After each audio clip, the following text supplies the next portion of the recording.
ఉన్న బంగారాన్ని విడిపించి ఆ రోజు ఆన్లైన్ రేటుకే మేము కొంటాం. Sharma gold company. నమస్కారం, సుమన్ టీవీకి స్వాగతం. ప్రస్తుతం మనతో పాటు ఉన్నారు ప్రముఖ జ్యోతిష శాస్త్ర పండితులు బ్రహ్మశ్రీ నందిబట్ల శ్రీహరి శర్మ గారు. గురుగారు నమస్కారం. వాగర్థావివ సంపృక్తౌ వాగర్థ ప్రతిపత్తయే జగతః పితరౌ వందే పార్వతీ పరమేశ్వరౌ. సదాశివసమారంభాం శంకరాచార్య మధ్యమాం అస్మదాచార్య పర్యంతం వందే గురు పరంపరాం. ఆదిత్యాయ చ సోమాయ మంగళాయ బుధాయ చ గురుశుక్ర శనిభ్యశ్చ రాహవే కేతవే నమః. శృంగేరి పీఠాధిపతులకి కంచి పీఠాధిపతులకి నమస్కారాలు తెలియజేసుకుంటూ కార్యక్రమాన్ని ప్రారంభిద్దాం. గురుగారు, కల్కి సినిమా వచ్చిన తర్వాత మహాభారతం వైపు అందరి చూపు మళ్ళుతుంది. మహాభారతంలో ఉన్నటువంటి కొన్ని పాత్రల గురించి సర్చింగ్ అనేది కూడా మొదలైపోయింది. అయితే మహాభారతంలో ముఖ్య పాత్రలుగా చూపిస్తున్నటువంటి అశ్వత్థామ అలాగే కర్ణుడు పాత్రలను కల్కి సినిమాలో చాలా పాజిటివ్గా చూపించారు.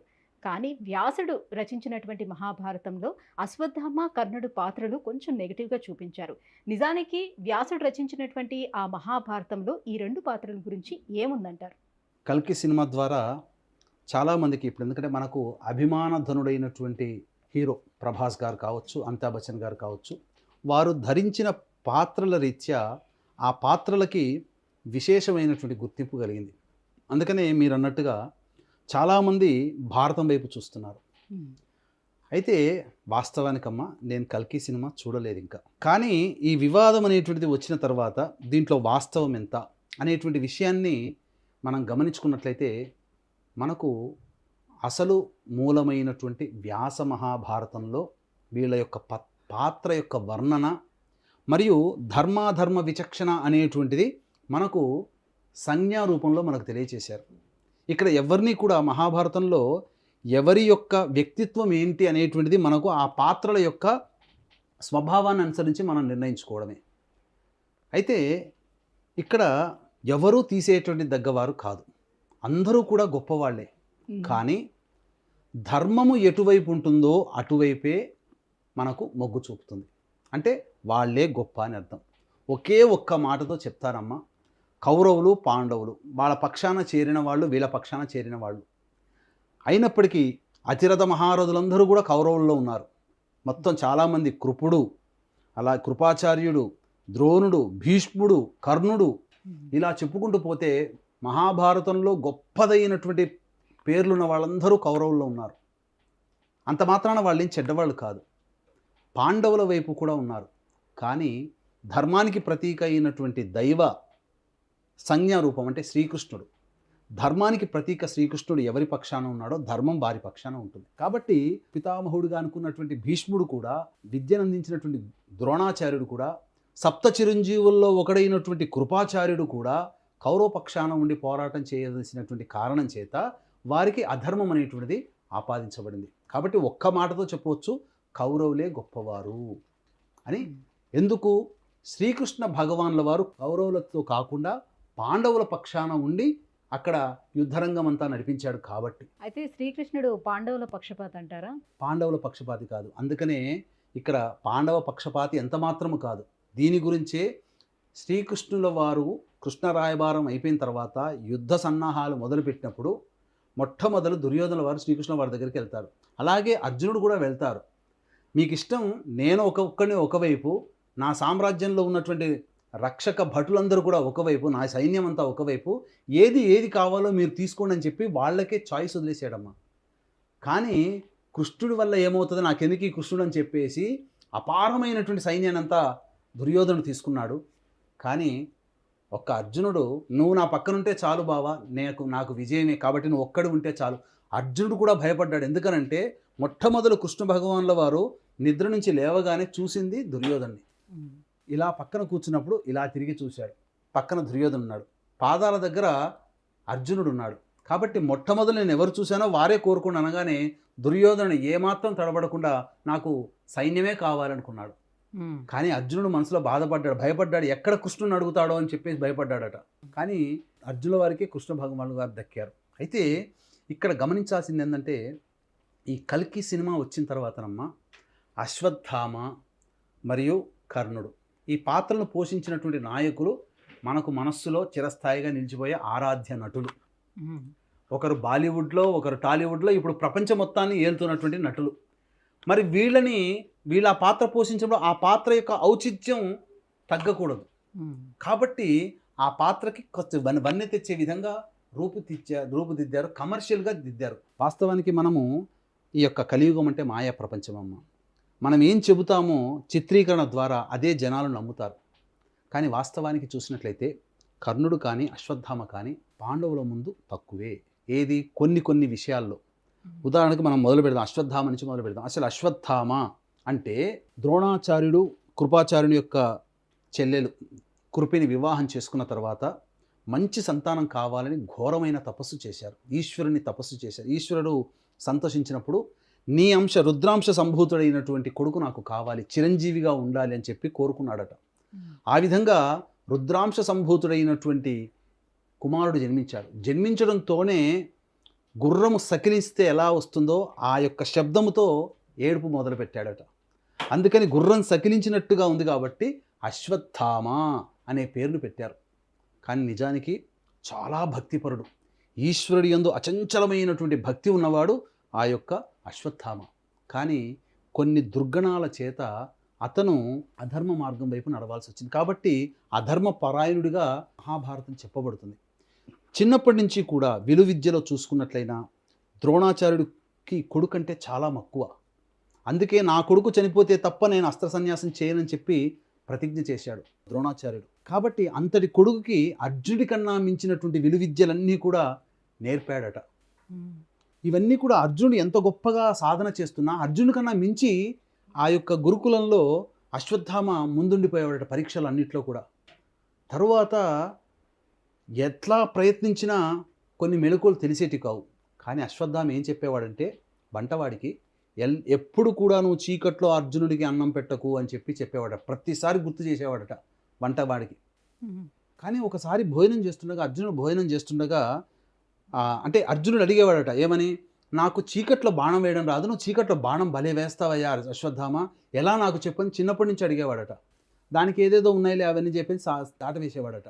కానీ ఒకరోజు భోజనం చేస్తుండగా ఈ యొక్క వెలుతురు పోయింది, అంటే దీపములు ఆరిపోయాయి. అప్పుడు అక్కడ అన్నం దగ్గర చేయబెట్టడం, లోపలికి వెళ్ళడం, ఇలా చూసినప్పుడు తనకి కంటికి ఏం కనబడకపోయినా అక్కడ ఆ విధంగా భోజనం చేయడం వల్ల శబ్దభేదీ విద్య నేర్చుకున్నాడు.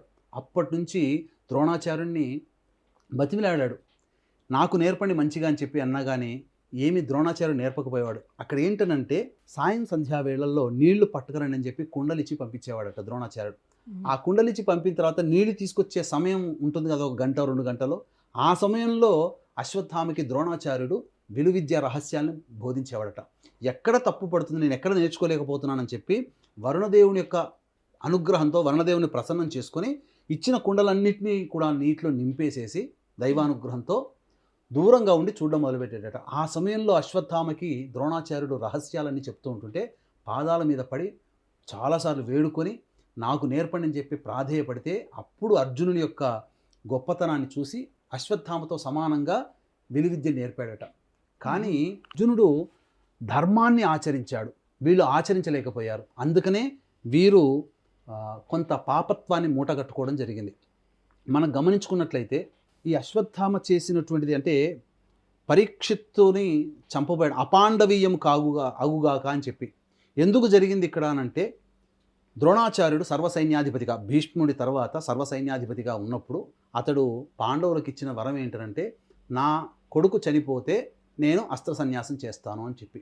ఆ విధంగా ధర్మరాజు తప్ప మిగతా వాళ్ళందరూ కూడా అశ్వత్థామ చనిపోయాడు అంటే ద్రోణుడి ధాటికి తట్టుకోలేక అర్జునుడు అబద్ధం ఆడాడు, భీముడు, నకులుడు, సహదేవుడు వీళ్ళందరూ అబద్ధం ఆడినా ద్రోణాచార్యుడు నమ్మలేదు. నాకు ధర్మరాజు చెప్తే తప్ప నేను నమ్మను అన్నాడు.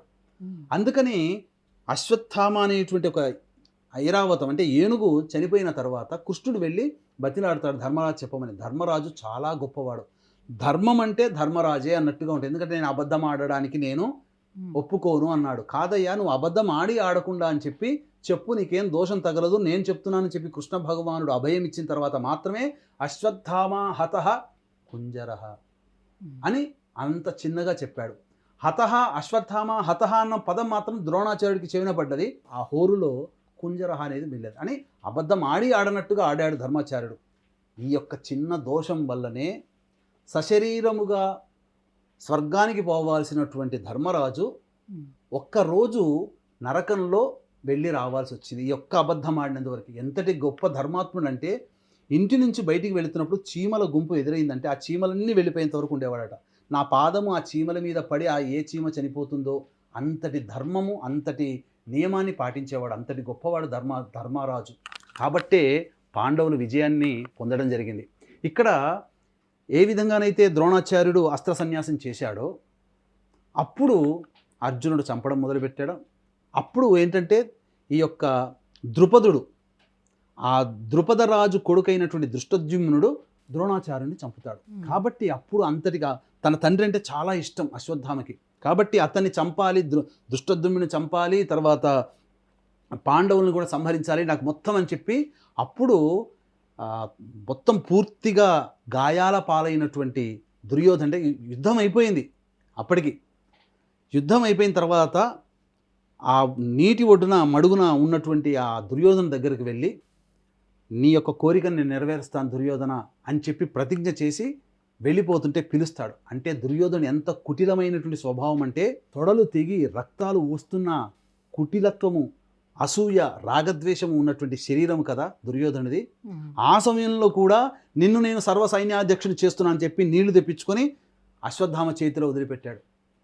అంటే యుద్ధం అయిపోయిన తర్వాత కూడా నువ్వు యుద్ధం చేయడానికి నువ్వు వెళ్ళు అని చెప్పి ప్రోత్సహించాడు. ఆ విధంగా అశ్వత్థామ పాండవులందరూ నిద్రిస్తున్నటువంటి గృహానికి వెళ్ళాడు.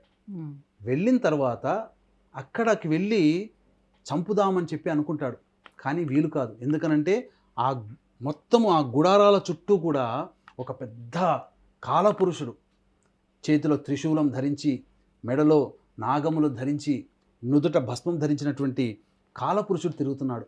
ఎన్నో అస్త్రాలు వేస్తాడు, అన్నీ మింగేస్తాడు ఆయన.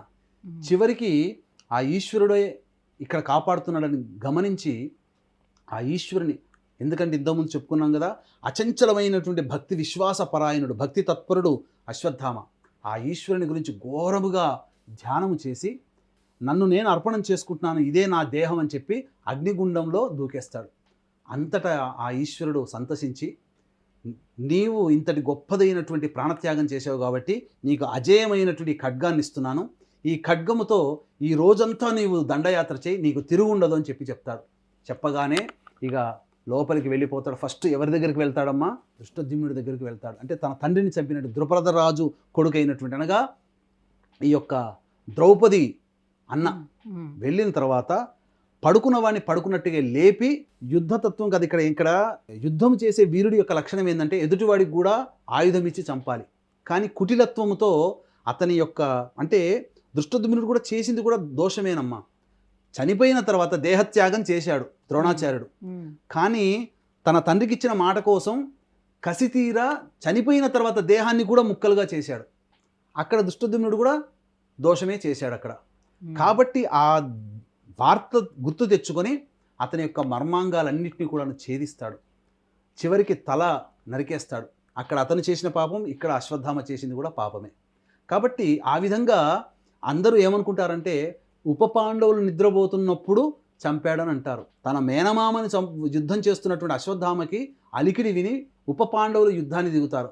ఆ యుద్ధంలో అతను ఈశ్వరుడు ఎలాగో ఖడ్గానిచ్చి, అజేయమైన ఖడ్గానిచ్చి పంపాడు. కాబట్టి చక్కగా అందరినీ సంహారం చేశాడు. సంహారం చేసిన తరువాత అందరినీ సంహారం చేసిన పాండవుల దగ్గరికి వెళ్తే పాండవుల దగ్గర ఉండరు. ఈ పాండవులందరినీ తీసుకొని వెళ్ళి కృష్ణుడు వేరే చోట తరలిస్తాడు. ఈ విధంగా అందరినీ, అక్కడ ఉన్నటువంటి వాళ్ళందరినీ కూడా చంపేసి వచ్చి దుర్యోధనుడికి, అతనేమనుకుంటాడంటే పాండవులు చంపాడని అనుకుంటాడు, కానీ ఉప పాండవులనే చంపింది అక్కడ. మొత్తము కూడా సర్వసంహారం చేశానని చెప్పి దుర్యోధను చెప్పగానే వికటాట్టహాసం చేసుకుంటూ, ఆ రోజున నీవు అక్కడ కూడా దుర్యోధను ఎంతటి దోషం చేశాడనంటే, తనకి అండగా ఉన్న భీష్మునైనా, కృపాచార్యునైనా, ద్రోణునైనా, కర్ణునైనా కీర్తించకుండా, తనకు అప్పటి వరకు సహాయం చేసిన వాళ్ళని కీర్తించకుండా, ఆఖరి సమయంలో నేను కొంత సంహారం చేశాను కానీ అశ్వత్థామని గొప్పగా పొగిడాడు. వాళ్ళందరినీ తక్కువ చేసి, వీళ్ళందరూ చేయలేని పని నువ్వు చేసావయ్యా, నువ్వు గొప్పవాడివే అని చెప్పి నవ్వుతూ ప్రాణాలు వదిలాడు. తర్వాత అశ్వత్థామకి భయం పట్టుకుంది. ఏమనంటే, నన్ను ఎట్లాగో చంపేస్తారు పాండవులు అని చెప్పి గురువు దగ్గరికి వెళ్తే గురువు దగ్గర క్షేమంగా ఉండవచ్చు అని చెప్పి వ్యాస భగవాన్ యొక్క ఆశ్రమానికి పోతారు. అక్కడికి వెళ్ళి రుద్రుని ధ్యానం చేసుకుంటూ, ఒంటి నిండా విభూతి రాసుకొని రుద్రుని ధ్యానం చేసుకుంటూ గడిచిపోతాడు. కానీ అక్కడ ద్రౌపది చాలా ఏడుస్తుంది. నా కొడుకులను సంహరించినటువంటి వాడిని మళ్ళీ సంహరించి తీసుకొని రండి అని చెప్పి భర్తలకు ఆజ్ఞాపిస్తుంది. అక్కడ ధర్మరాజు వీళ్ళందరూ కూడా అయ్యో మనకు విద్య నేర్పిన గురువు, అందున బ్రాహ్మణుని చంపితే మళ్ళీ మనకు బ్రహ్మహత్య పాతక దోషం వస్తుందంటే నాకు ఏం చేస్తారో తెలియదు, కనీసము ఆ అశ్వత్థామ నుదుటిపై ఉన్నటువంటి మణినైనా తీసుకొని రండి అని చెప్పి పంపిస్తుంది. ఆ విధంగా కృష్ణుడి ద్వారా తెలుసుకున్నటువంటి పాండవులు వ్యాసాశ్రమానికి వెళ్తారు. వ్యాసాశ్రమంలో ధ్యానం చేసుకుంటూ కూర్చుంటుంటాడు. ఏమనంటే ఇక నేను తప్పు చేశాను, నన్ను క్షమించమని వేడుకుంటూ. అంతటా అక్కడ మళ్ళీ తిరిగి అర్జునుడితో యుద్ధం జరుగుతుంది. మొట్టమొదలు భీముడు బయలుదేరుతాడు, అసలు నేనే చంపుతానని. ఒక్క భీముడిని పట్టుకుంటే వాడి దగ్గర ఉన్నటువంటి మణి చేత, వాడున్నటువంటి అస్త్రశస్త్రాల చేత అశ్వత్థామ చంపేస్తాడని చెప్పి భీముని రక్షించడం కోసం అర్జునుడిని, ధర్మరాజుని, నకుల సహదేవుని వెంట పెట్టుకుని కృష్ణుడు కూడా వెళ్తాడు. అక్కడికి వెళ్ళిన తర్వాత అక్కడ కృష్ణుడు చాలా మర్యాదపూర్వమైనటువంటి మాటలు మాట్లాడతాడు. అయినా అశ్వత్థామ దేనికి కూడా సంతోషపడడు. నా తండ్రిని చంపారు, నేను చేసింది కరెక్టే అని అంటాడు. అక్కడ తప్పు ఒప్పుకొని ఉంటే భారతంలో ఇంకొక రకంగా ఉండేదేమో. కానీ తప్పు ఒప్పుకోకుండా ఇంకా రేకెత్తిచ్చే విధంగా పాండవుల్ని నాశనం చేస్తానని చెప్పి అక్కడ యుద్ధానికి కాలు దూవుతాడు. ఆ విధంగా కొంతసేపు యుద్ధం జరుగుతుంది. ఇక నేను వీళ్ళని యుద్ధంలో గెలవలేనని చెప్పి ద్రోణాచార్యుల వారు ఉపదేశించినటువంటి బ్రహ్మశిరోనామకాస్త్రం అనేటువంటిది ఉంటుంది. అది చాలా బలమైనటువంటిది. దాన్ని ఒక దర్భబుల్ల తీసి అపాండవమవుగాక అని చెప్పి దాని మీద మంత్రం చేసి ప్రయోగిస్తాడు. ఆ ప్రయోగాన్ని బాధలు తట్టుకోలేక సైనికులందరూ కూడా ఏం చేయాలి, యుద్ధం చేయాలని అంటే అప్పుడు కృష్ణుల వాళ్ళందరూ అంటాడు ఏమనంటే, మీరెవ్వరు కూడా ఆయుధాలు పట్టకండి, రథాల మీద ఉండకండి, ఆయుధాలన్నీ వదిలేసేసి భూమి మీదకు వచ్చి శిరస్సు వంచి నమస్కారం చేసుకోండి, మిమ్మల్ని ఏ బ్రహ్మాస్త్రం ఏమీ చెయ్యదు అని చెప్పి. ఆ విధంగా అందరూ ఆ విధంగా అయిపోతారు. అప్పుడు అర్జునుడిని ప్రేరేపించి బ్రహ్మశిరోనామకాస్త్రానికి ప్రతిగా నువ్వు ఉండాలంటే నువ్వు నేర్చుకున్న బ్రహ్మాస్త్రాన్ని ప్రయోగించు అని చెప్తారు. ఆ విధంగా బ్రహ్మాస్త్రాన్ని ప్రయోగిస్తాడు అర్జునుడు. ఆ విధంగా వ్యాసులు, కృపాచార్యులు వీళ్ళందరూ వస్తారు. వచ్చి మీరు ఉపసంహరించుకోండి, 2 అస్త్రాలు మీరు ప్రయోగం చేశారు, దీనివల్ల 12 పుష్కర సంవత్సరాలు అంటే 12 సంవత్సరాల పాటు ఈ ప్రపంచమంతా దుర్భిక్షంతో ఉంటుంది, కాబట్టి మీరు ఉపసంహరించుకోండి అంటే కృష్ణ భగవానుడు ఇచ్చినటువంటి మాట మీద అర్జునుడు ఉపసంహరించుకుంటాడు. కానీ ఈ అశ్వత్థామకి తెలియదు, ఉపసంహరించుకునే విధానం తెలియదు. అపాండవముగా కానించా నేనేం చెయ్యలేను అన్నప్పుడు అప్పుడు అభిమన్యుడి భార్య, ఇంకా మిగిలింది ఎవరు, పాండవుల తర్వాత ఉత్తరా గర్భంలో ఉన్నటువంటిది అభిమన్యుడు భార్య గర్భంలో ఉంటుంది. ఆ గర్భంలో ఉన్నటువంటి శిశువుని సంహరించడం కోసం వెళితే అక్కడ శ్రీకృష్ణుల వారు సుదర్శన చక్రంతో ఆ యొక్క అస్త్రాన్ని ప్రయోగాన్ని ఆపేస్తాడు, దాని యొక్క గతిని మళ్ళిస్తాడు.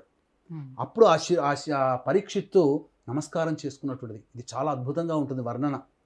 ఆ విధంగా పరీక్షిత్తు గొప్ప విష్ణు భక్తుడై భాగవతోత్తముడై ఈ విధంగా మనం కనిపిస్తుంది ఆ యొక్క మహాభారతంలో. అంతే కడుపులో ఉంటుండగానే దైవాన్ని స్మరించినటువంటి వ్యక్తిగా పరీక్షిత్తు. కాబట్టి కృష్ణుడు చాలా అసహించుకుంటాడు. నువ్వు ఇంతటి దుర్మార్గుడు, ఆ ధర్మం తెలిసి కూడా నువ్వు ఇంత దుర్మార్గమైన పని ఎలా చేయగలిగావు, ఒక గర్భంలో ఉన్నటువంటి శిశువుని సంహరించాలని నీకు ఎలా కలిగింది ఆలోచన, నువ్వు ఇంతటి తుచ్చమైనటువంటి ఆలోచన చేసావు, కాబట్టి నీవు 3000 సంవత్సరాల వరకు నీవు రోగములతో, కుత్సితమైనటువంటి శరీరముతో, వ్రణములతో, రక్తము కారుతుండగా, చీము కారుతుండగా, దుర్గంధం వ్యాపిస్తూ జీవితాన్ని 3 సంవత్సరాల వరకు నువ్వు బ్రతుకు, తర్వాత కలియుగాంతం వరకు జీవించి ఈశ్వర సేవ చేసుకో, నీ పాప ప్రక్షాళన చేసుకో, తదనంతరం నీకు మళ్ళీ సప్తర్షుల్లో భాగం కలుగుతుందని చెప్పి చెప్తాడు. ఆ విధంగా ద్రౌపది కోరిన కోరిక మేరకు ఆ మణిని పెకిలించుకుంటారు. అంటే ఆ మణి యొక్క ప్రభావం ఏంటిదంటే, ఆ మణి ఎవరి దగ్గర అయితే ఉంటుందో వాళ్ళకి ఆకలి దప్పులుండవు, జ్వర హరాది రోగాలు ఏమీ కలగవు. వాళ్ళందరూ కూడా దివ్యమైన దేహంతో ఎన్ని శస్త్రాస్త్రాలు శరీరం మీద పడ్డా మళ్ళీ వెంబడే శరీరం సాంత్వన చేకూరుతుంది. ఆ మణి యొక్క ప్రభావం, ఆ మణిని తీసుకొని చీత్కరించి వెళ్ళిపోతారు. ఆ విధంగా అశ్వత్థామ పుట్టిన దగ్గర నుంచి ఇప్పటి వరకు కూడా ఇప్పటికీ జీవించి ఉన్నాడు. చాలామంది అంటారు మధ్యప్రదేశ్లో ఏదో కసిరికోట దగ్గర ఇక్కడ శివాలయంలో వెళ్తాడు, ప్రతిరోజు అభిషేకం చేస్తాడు, పూలు ఉంటాయి, తలుపులు మూసేస్తే తిరిగి తెల్లారి తీసరికే పూలు వచ్చి ఉంటాయి, మేము ఎక్కడంతమంది చూసాము, ఒక ఆయన 17 అడుగులు ఉన్నాడు. ఇవన్నీ కూడా కథలమ్మ. ఎందుకనంటే అతను తిరగాలి అనుకుంటే 3000 సంవత్సరాల వరకు ఉంది. ఆల్రెడీ 3000 సంవత్సరాలు గడిచిపోయాయి. మన కలియుగంలో 3000, మహాభారతం జరిగి 5000 సంవత్సరాలు అయింది ఇప్పటికి. 3000 సంవత్సరాలు గడిచిపోయాయి. ఇప్పుడంతా కూడా అతను ఊర్ధ్వలోకంలో ఎక్కడో హిమాలయాల్లో ఈశ్వరుని కోసం తపస్సు చేసుకుంటున్నాడు. గురుగారు ఎంత పెద్ద వీరులైనా కూడా అధర్మం వైపు వెళ్తే ఏమవుతుందని తెలియజెప్పే మహాభారతంలోని అశ్వత్థామ కర్ణుడి గురించి ఇంత చక్కగా వివరించినందుకు ధన్యవాదాలండి. సర్వం శ్రీ ఉమామహేశ్వర పరబ్రహ్మార్పణమస్తు. సుమన్ టీవీలో మీ పర్సనల్ అండ్ బిజినెస్ ప్రమోషన్స్ కోసం కింది నెంబర్కి కాంటాక్ట్ చేయండి.